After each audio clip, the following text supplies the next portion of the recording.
Welcome to Voice Rising with Kara Johnstad. Enjoy weekly conversations with leading luminaries, pioneering visionaries, singers, poets, musicians, and sound healers as we explore the profound role our voice plays on the path to self-realization and global enlightenment. The internationally acclaimed singer, composer, author, healer, recording artist, voice expert, creator of Voice Your Essence, and founder of the School of Voice, Kara Johnstad uses her extraordinary spiritual gifts to empower others. Everything in this world vibrates. Everything has a frequency. A pioneer in the field of voice work and transformational songwriting. Her breakthrough methods are helping thousands of people worldwide fine-tune their body-mind-spirit system and unlock the energetic frequencies of limitless creativity, health, and abundance. Share your voice, ask your questions, join in the conversation. Receive life-changing, positive transformation and rise together to create a sound world.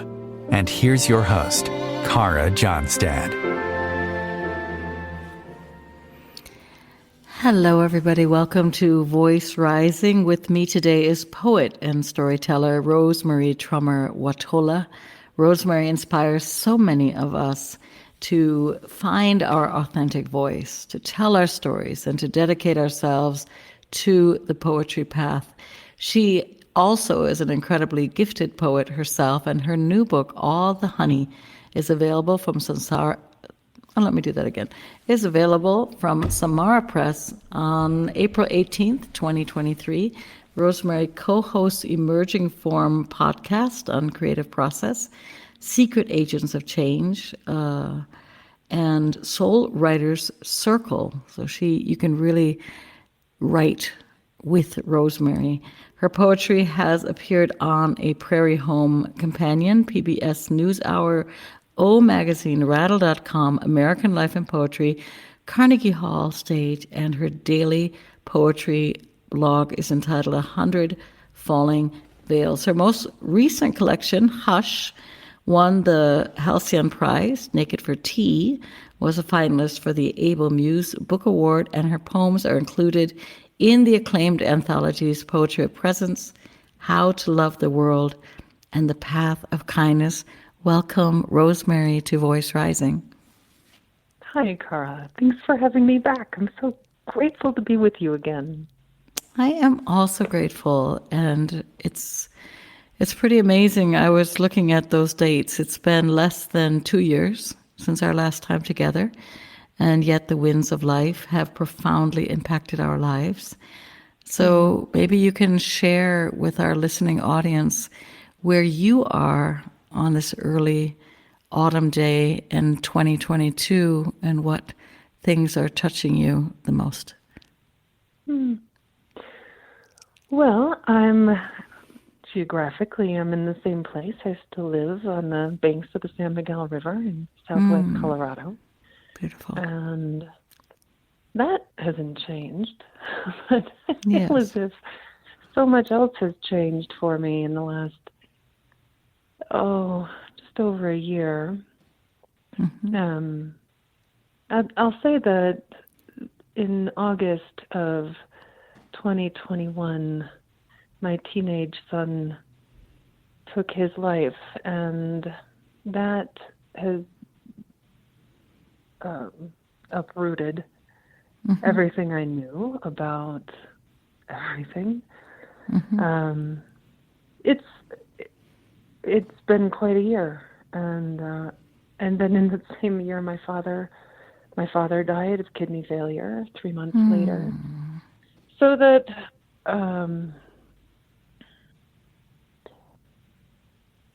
I think that now it's been just over a year, and I'm not sure what to say about it except that it's. I don't think anything could have prepared me for that.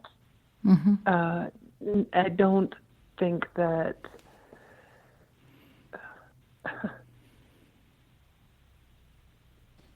I don't think that I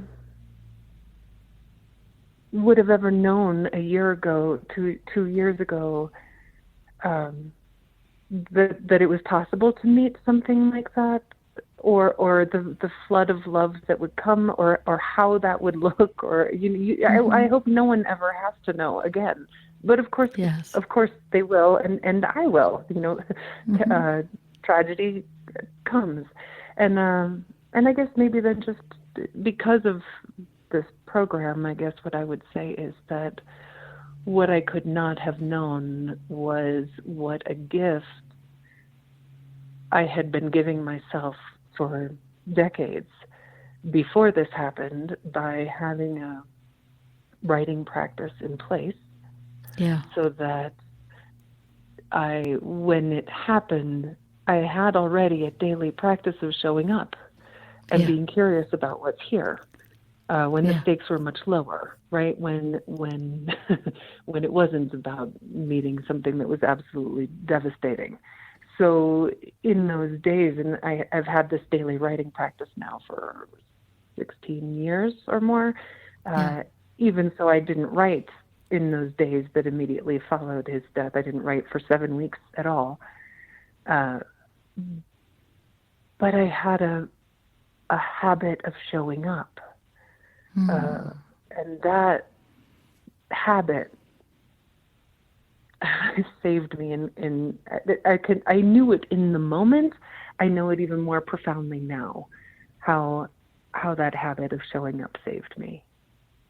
Yeah, many people, they start their writing process when something like that happens. They get a diagnosis or they lose a loved one, and they don't know where to go with their grief. And in those moments, I know myself that there are no words that often make sense, or the words seem too small, or just they just kind of, they don't even tumble out of your mouth in the right way. And even people, they don't really know what to say. And so I'm sure that this anchoring that you've had over years, I mean, you not only had a poetry practice, you showed up every single day on your blog and wrote a poem in that present moment, right? Every day. I mean, that's 365 days out of the year on your incredible blog post. Let's get back to your new book. So at the end of those 7 weeks, or I mean, we're not counting days here, you did pick up the pen, and your new book is called All the Honey, and it's going to be coming out in April 18th. And I was very lucky to get a kind of a pre-release reader's copy. It's exquisite, Rosemarie. I had to think, I don't know if it was conscious for you to bring it out in spring, time of Easter, time of resurrection, time of overcoming those long dark winters. And when I was thinking about it, it reminded me of this song. Now, I don't know if you know this song, but I do know, besides being a writer, you also love to sing, and you're a singer. And there's this really beautiful song that says, when lonely, do you know that one? Feelings chill. When lonely feelings chill the meadows of our mind. Just think, if winter comes, can spring be far behind? Beneath the deepest snows, the secret of a rose is merely that it knows you must believe in spring. So that song is by Michel Legrand, and Alan and Marilyn Bergman did those lyrics. And talk to us about, well, I guess number one, did you choose spring, or is that, because it's such a powerful thought of this book arriving together with the tulips and together with the crocuses. And the other thing is, what has nature taught you as a poet about trusting, trusting in that resilience of spring, and in that feeling of rebirth, and that things pass and come back in different forms, and yeah.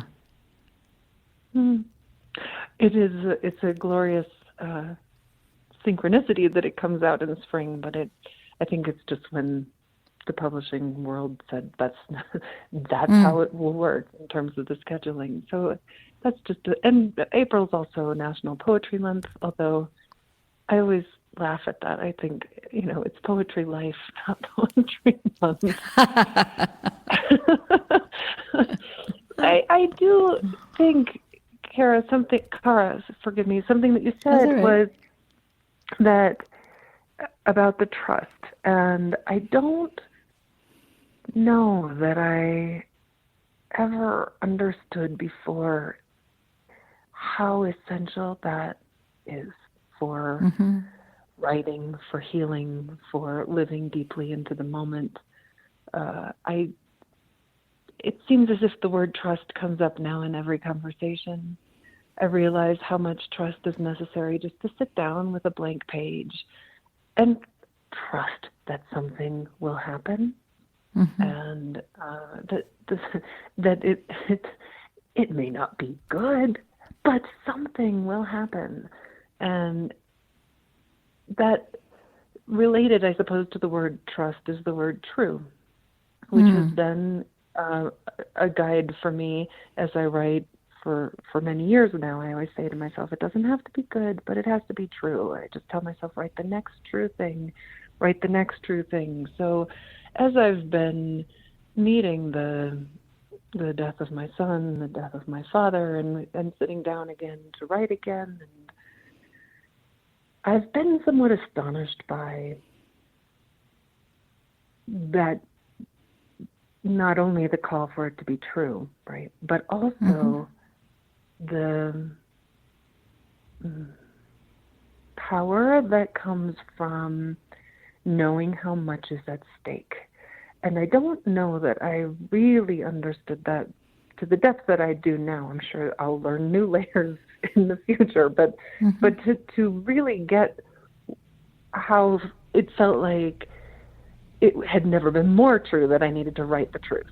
That it felt like his death, his life, his death, my love for him has all been at stake now in writing. So when I sit down to write, I just, not only does it need to be true, it needs to be bone deep true. It needs to be, it matters so much. And as you also said just a little bit earlier, the words don't touch it, and they don't.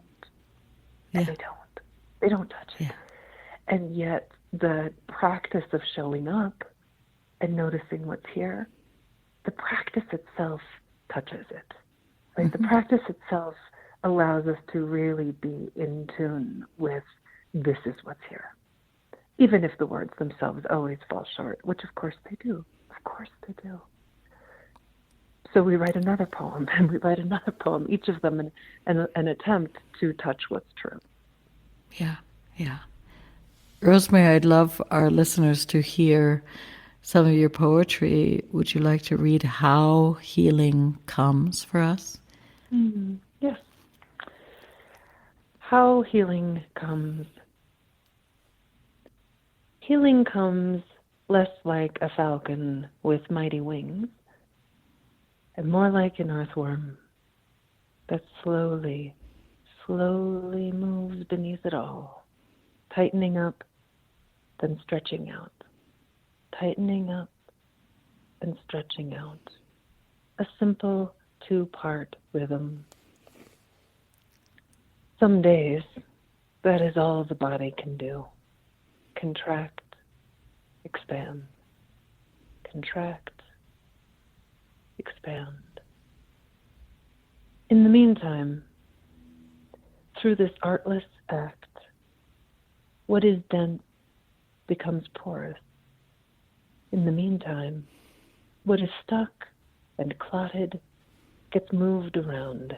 What is dead passes through, is processed by the grit inside. There are tunnels now in the soil of me, thin channels of recovery, a blessed loosening, a gradual renewal. It's unhurried, but I feel it. The air, the rain, the life coming in. That is so stunning. Every time I'm going to go through a deep healing process, I'm going to think of that earthworm and say it's all okay. The earthworm that allows our garden to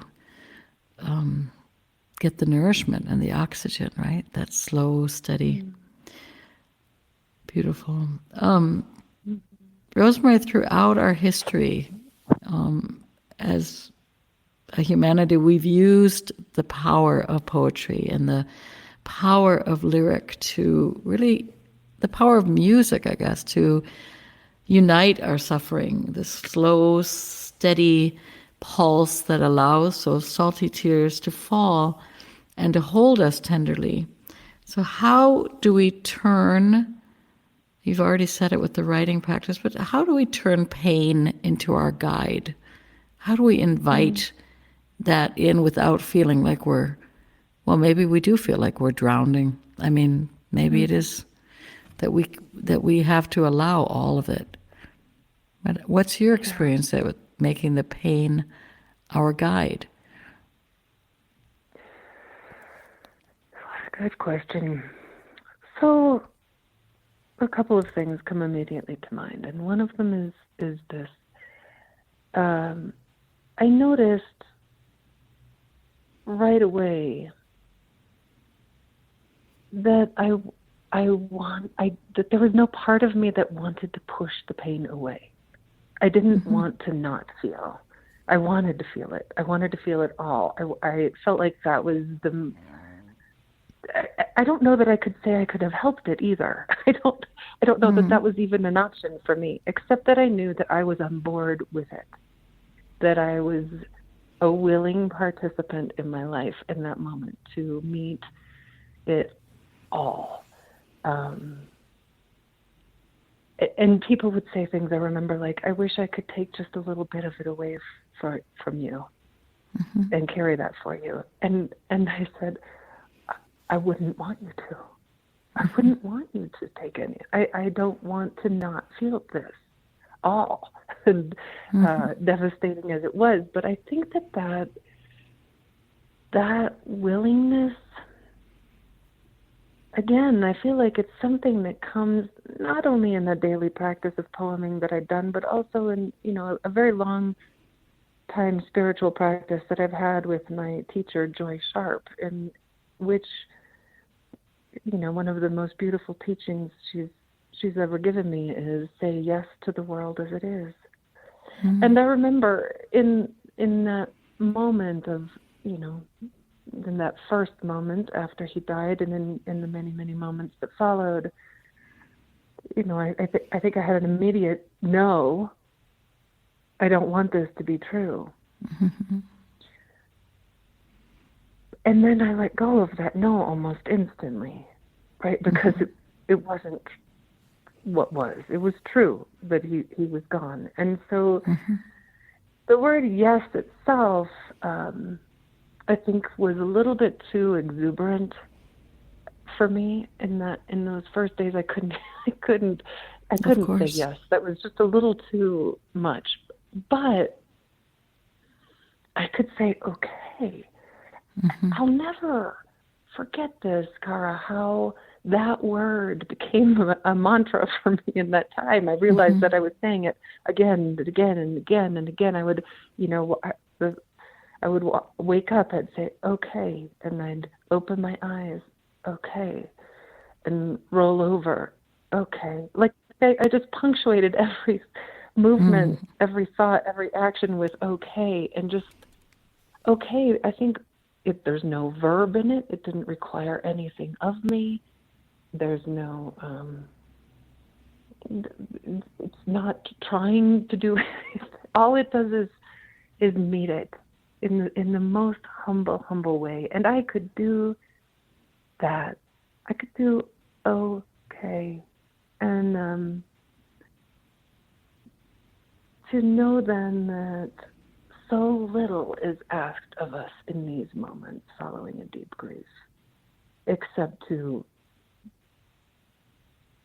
be here.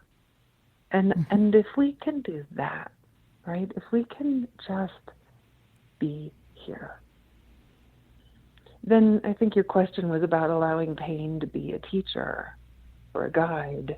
Yeah. I don't even know that I would say it that way.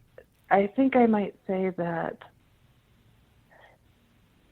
the presence itself is the guide, that pain is the teaching ground, the playground, the classroom. It's the circumstance that allows us to learn what it is to show up now. And what is it to show up now? And can I show up now? It's so that pain becomes a part of a practice. I don't know that I would say it's the guide, but I do feel as if it taught me so much, especially when it comes to erasure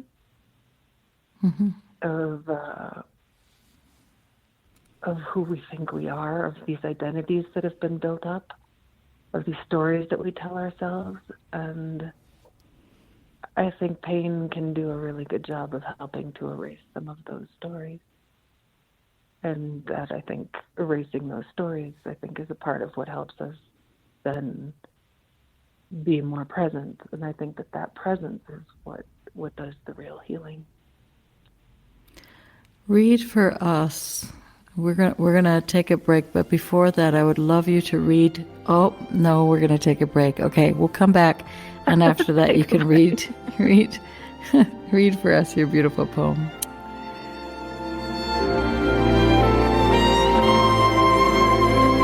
The cutting edge of conscious radio. OMTimes Radio. IOM FM. OMTimes magazine is one of the leading online content providers of positivity, wellness, and personal empowerment. A philanthropic organisation, their net proceeds are funneled to support worldwide charity initiatives via Humanity Healing International. Through their commitment to creating community and providing conscious content, they aspire to uplift humanity on a global scale. Connect at omtimes.com. OMTimes, creating a more conscious lifestyle.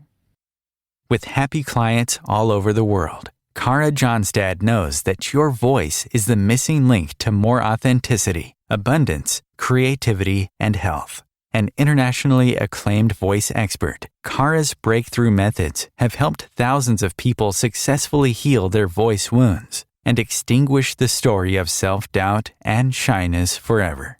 Join in group trainings, attend online sessions, schedule one-on-one time, and invite Kara to work with your organization and community. Get started today. Go to www.karajohnstad.com and receive a special guided meditation designed to fine-tune your inner voice and welcome you on the voice journey. This is Kathy Beal, host of Celestial Compass, featuring astrology you can use. Celestial Compass points you to what's going on in the sky and what you can do with it down here on Earth. We also explore fun, effective, and cosmic tools for navigating this adventure we call life. Join me the first and third Monday of the month at 5 p.m. Eastern Time for Celestial Compass. It's enlightening, entertaining, and empowering. If I could be you, and you could be me, for just 1 hour, if you could find a way to get inside each other's mind, walk a mile in my shoes. Walk a mile in my shoes. Walk a mile in my shoes. We've all felt left out, and for some, that feeling lasts more than a moment. We can change that. Learn how at belongingbeginswithus.org. Brought to you by the Ad Council. Walk a mile in my shoes.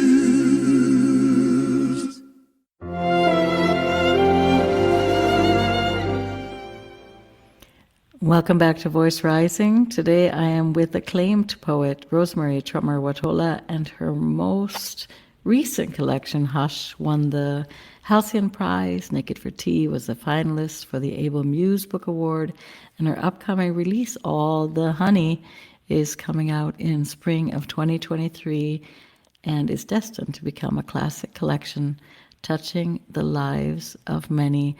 Rosemary, yesterday you wrote a beautiful blog piece, and that is what I wanted you to read for us, and it's entitled The Prayers. And coming in from this idea of showing up and being present and just taking it one breath at a time. Read for us the prayers. The prayers. When I asked the world to open me, I did not know the price. When I wrote that 2-word prayer in the sand, I did not know loss was the key. Devastation, the hinge. Trust was the dissolution of the idea of a door. When I asked the world to open me, I could never have said yes to what came next. Perhaps I imagined the waves knew only how to carry me. I did not imagine they would also pull me under. When I asked the world to open me, I had not imagined drowning was the way to reach the shore. The waves of sorrow dragged me down with their tides of unthinkable loss. The currents emptied my pockets and stripped me of my ideas. I was rolled and eroded and washed up on the sand like driftwood, softened. I sprawled there and wept, astonished to still be alive. It is not easy to continue to pray this way. Open me. And yet it is the truest prayer I know. The other truest prayer, though sometimes it frightens me, is thank you. Yeah. I think all of us can never imagine when we say, we want to feel open me. I once was in India sitting at the feet of a master, and he said, if you knew, he said, I'm not going to talk even about enlightenment, because if you knew the hardship to get there, you wouldn't go on the path. It's a little bit like if you know how cold and chilly you might get climbing that mountain and hitting a rainstorm, you might stay at home, right? Tune into a good podcast and never go out. You know what touched me a lot, I don't know why, I'm always hearing words, right, and sounds. And I was looking at your name while preparing this podcast, and I realized that, well, Rosemary, I mean, you do spell it Merry, the Mary as in joy, but the sound, the rose, it is said that it's a symbol for God's love at work in the world, right? That this flower, and when I read your writing, it is this opening. It's like a petal that keeps on unfolding and unfolding and blossoming, and you keep on, opening more and more down to the essence, petal by petal. And I was reminded of Mary and how she too lost her son. And then oddly enough, I came to this odd, beautiful herb, rosemary, which it is said that it's the herb that was used for remembrance. And it was often placed, I didn't realize that. I know it as tea and I know it on my potatoes, right? But I didn't know that this evergreen, this incredible plant, besides its amazing healing properties, that it was literally used to remember the passing of a loved one. Sometimes I see these red threads, I think, Rosemary. That's, I don't know, your mother, she must have been a psychic or something, I don't know, but you carry the name with such grace. I was thinking, I don't know. That's my odd, I guess, the beginner's mind, right? I was, I do love that. Yeah, they used to wear it as necklaces. Rosemary, I believe even Mary, the mother of Jesus, she wore, I believe, now somebody's going to come and say, I don't know my history, but I know they used to put it in the tombs in Egypt, and people used to wear it around their necks, not to ward off evil, to remember the passing of a loved one. It's about memory, and it's supposed to be great for memory, which we all need anyway, but to remember, to be present to the memory. With everybody wanting to say, let go and go through it, there's something powerful about also integrating and remembering and weaving different layers. I mean, speak to that a little. I mean, maybe you can speak to that. Everybody wants to let go, and you'll move on. And what about the beauty of rooting even deeper, or what about the beauty of not letting go, of finding new ways to expand into another, beyond the veil? Expanding that's a gorgeous way to say, I think, what my experience has been, especially in the last year, in that I realized after the first year that all these phrases people say that, time will heal and you'll move through it, or what, it's all such garbage. Yeah. But in terms of, in my experience, but I love that you say integrating, weaving in. Yes, and I noticed that it's not as if it's any less. Do I miss him less? Is the grief smaller? Have I moved through something? No. Do I even want to? No. But nor do I want to hold on to some story of being a victim or cling to his life as if he's still here in a way that he isn't. So what I noticed then is that grief is still there. I still miss him, but it's almost like this spaciousness around it, like home around it now, and this. What was your word? Expanding, so that there's that it's not like it goes away, but it isn't as everything as it was either. And there's a way then that informs, that the past informs, right? That we remember it, that we allow it to be that foundation for what's here now. Right. Yeah. Read for us, Watching My Friend Pretend Her Heart Isn't Breaking. This is going to be in your new book that's coming out in spring. Watching My Friend Pretend Her Heart Isn't Breaking. On Earth, just a teaspoon of neutron star would weigh 6 billion tons. 6 billion tons is equivalent to the weight of every animal on Earth, including insects, times 3.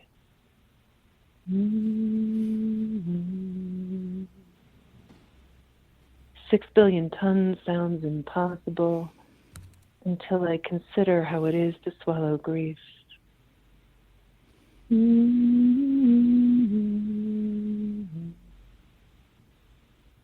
Just 1 teaspoon and one may as well have consumed a neutron star.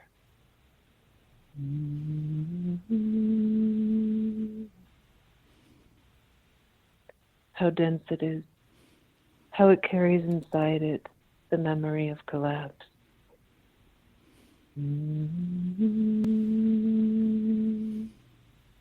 How difficult it is to move then. How impossible to believe anything could ever lift that weight.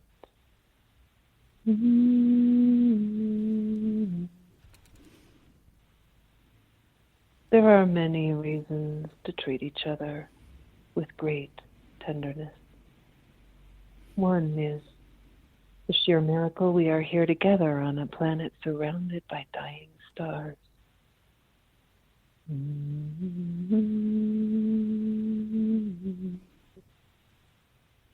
One is we cannot see what anyone else has swallowed.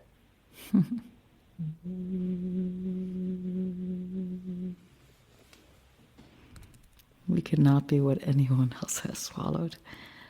Yeah, I asked myself, I even Googled it while preparing for the interview, are there more stars in the universe than words ever spoken on Earth? That was like my question, which brings me to, Rilke has this great line, be patient toward all that is unresolved in your heart and try to love the questions themselves, like locked rooms and like books that are now written in a very foreign language. Do not seek the answers which cannot be given to you because you would not be able to live them. And the point is to live everything. What role does asking good questions play when you start to unravel on the page or unfold what role does it play? That's great. I don't know that I could say that it's the question specifically, like a specific question, but I do think that there's an attitude of curiosity, of uncertainty, of willingness. I always say, let the page know more than you do. And if I think I know anything when I start, then I already know that I need to let that go. Or I'll write it down because I have to, and then just kind of set it aside and say, okay, now how do I let myself be in service to what the poem wants? And that only happens when we let the poem know more than we do. To sit down and write what we already know is to write something dead. I mean, there's zero chance for epiphany if we just sit down and write what we know. But to sit down and, as Rilke suggests, to engage with uncertainty, that's everything about this practice. Right, I just feel like that is the reason to sit down and write every day. It has nothing to do with writing a poem. It has everything to do with sitting and writing what shows up, what's here now, and to let it continually elicit something new in us. So that is it the questions themselves? Of course, as he says, yes, but do we need to articulate the question? I think it's more like to be the question. I think that's what the practice is to just show up as the question. Or to be the question mark. That would be a good dance move. Yeah. Rosemary, we're gonna take a small break, and then we're gonna be back with more about poetry and being dancing question marks in the middle of this grand life that we have.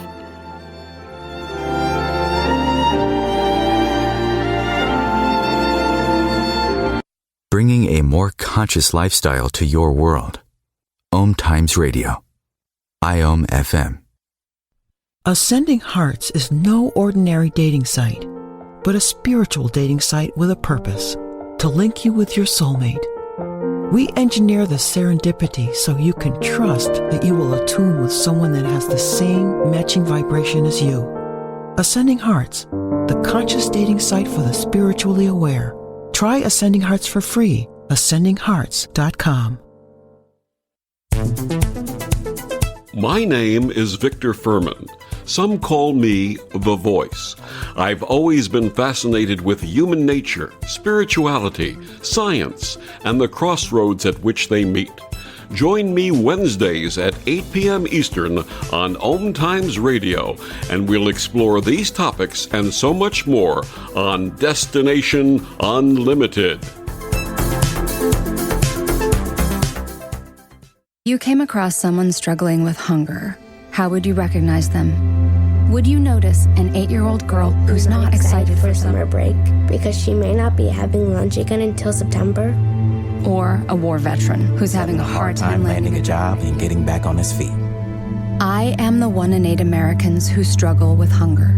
I am hunger in America. Hunger can be hard to recognize. Learn why at IamHungerInAmerica.org. Brought to you by Feeding America and the Ad Council.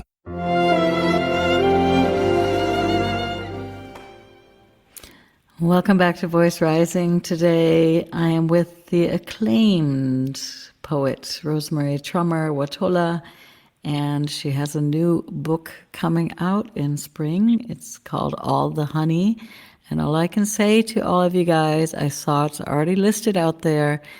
Go pre-order yourself a copy. Let it sell out before it's even released. I think that would be a great surprise for Rosemary. You know, it's like they have to release like the second, third, fourth printing, and the first printing just like went within an hour. Like it would be like a flash mob thing, you know? It'd be so cool. It would be like really cool. Rosemary definitely deserves it. Anybody who shows up every single day and takes their pen to paper and scratches some lines and starts to really, ask questions or allow themselves to be a moving question mark through this life is my kind of person. Rosemary, you know, they say that the original meaning of medicine was to prevent illness. And it's interesting because we have sound medicine now and we have voice medicine and there's more and more food as medicine. And I believe that you're doing also poetry medicine because I've decided that instead of a coffee, like if I really was on a desert island, stranded, or maybe on a mountain top, I would actually like a book of your poems more than a cup of good coffee, which is saying a lot, right? Thank you for that. So read for us your poem, Belonging. Okay.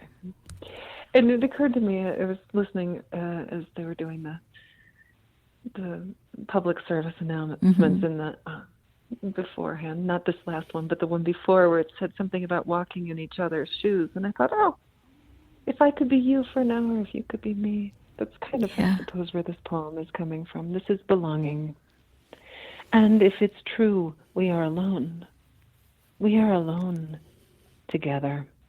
The way blades of grass are alone, but exist as a field. Sometimes I feel it, the green fuse that ignites us, the wild thrum that unites us, an inner hum that reminds us of our shared humanity. Just as 35 trillion red blood cells join in one body to become one blood, just as 136,000 notes make up one symphony. Alone as we are, our small voices weave into the one big conversation.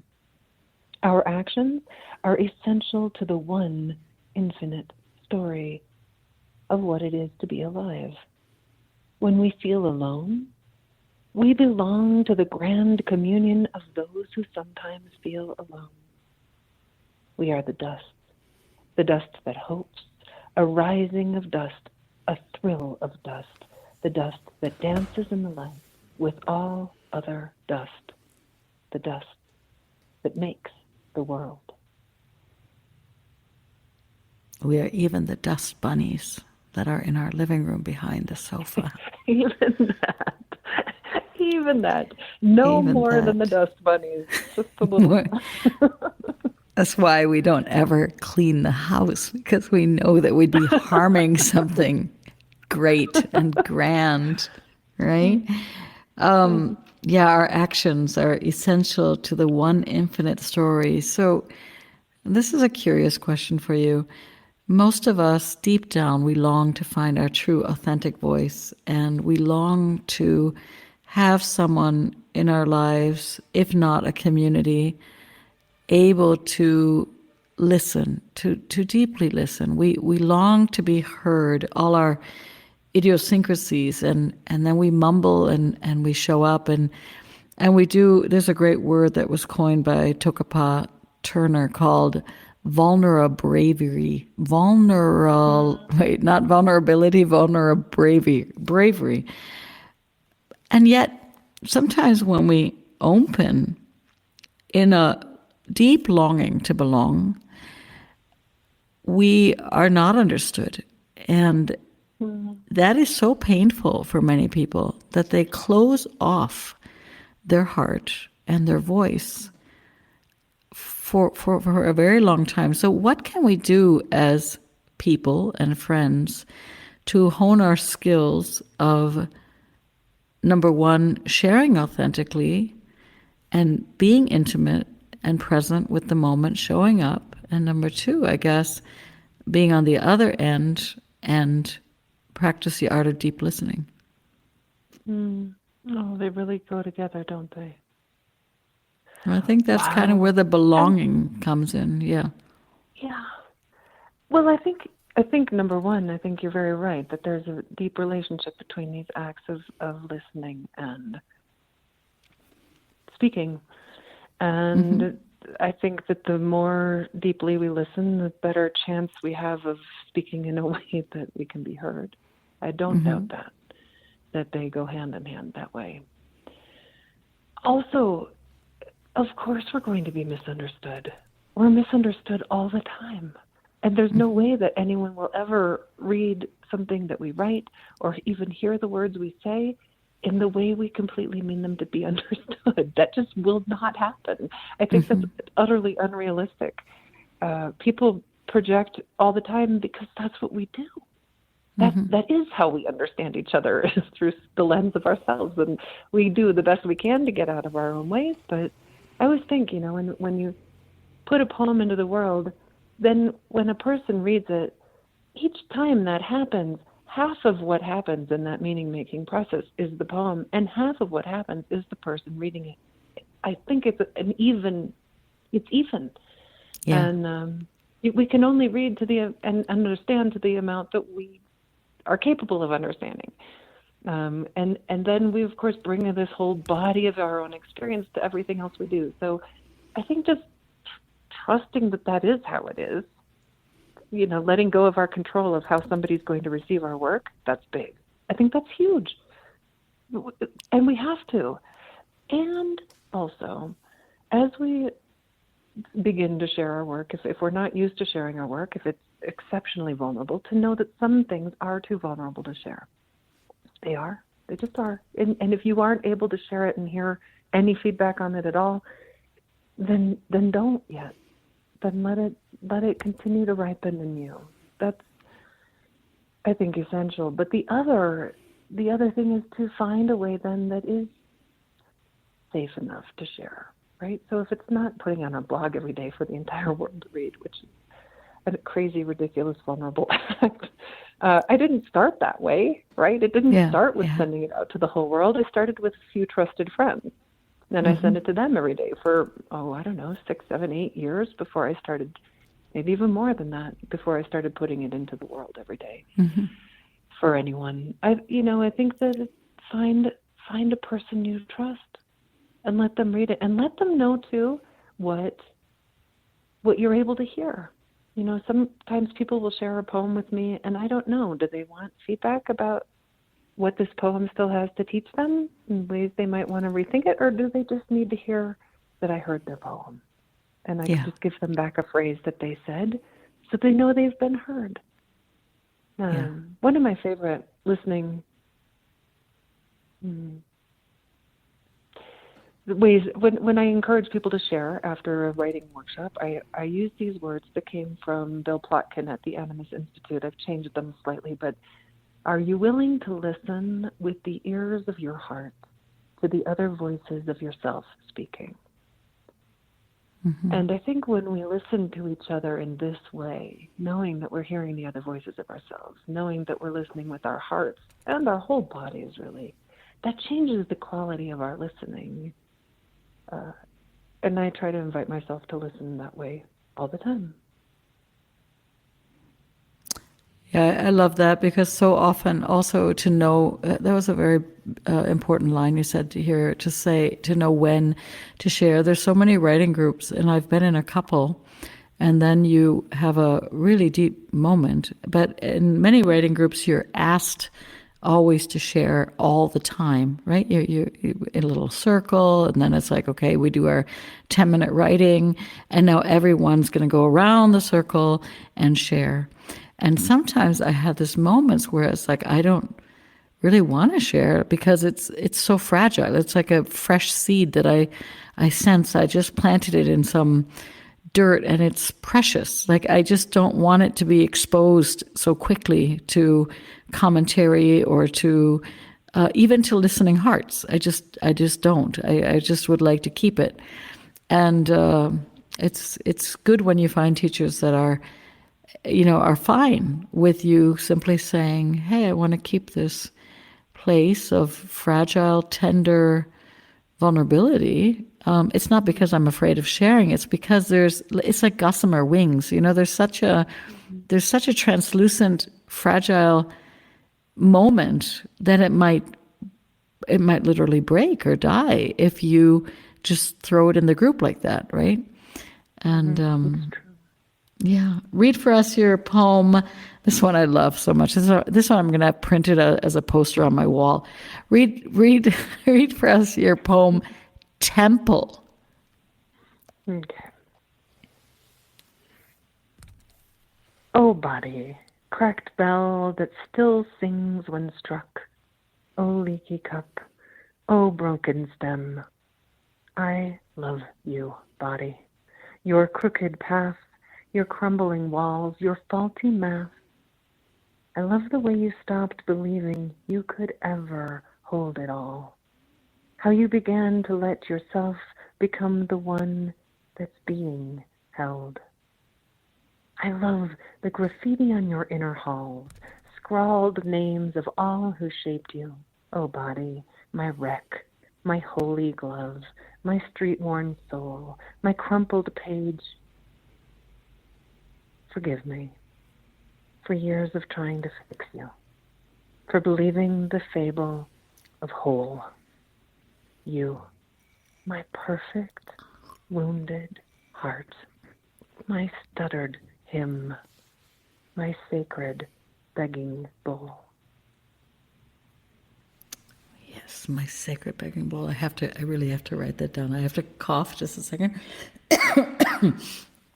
Rosemary, there's a quote by Rita Mae Brown, and she said, "Sorrow is how we learn to love."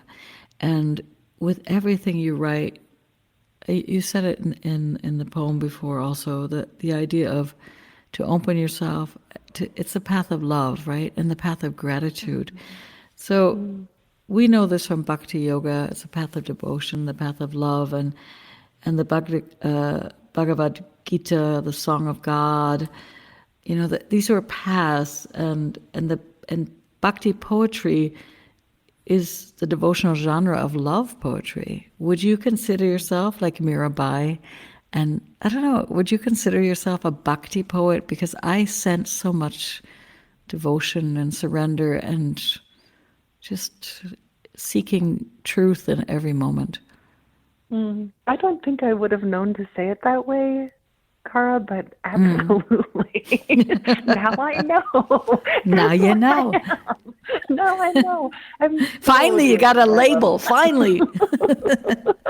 I think if anyone's read my poems, they already know that love is what drives them all, and that, Kara, has been the astonishing gift of this last year, is to feel so not only supported and carried and buoyed by love, by the love of friends and family and strangers, just so much love that I have felt, uprising like a tsunami, a tsunami of love, I called it, and there was even a moment the day after Finn died when I felt it, when people must have started finding out about it, and I felt it rushing at me like this giant wave, and I remember I was standing on a street and I felt it coming for me, this wave of love, and I said, I think even out loud, no, that's too much.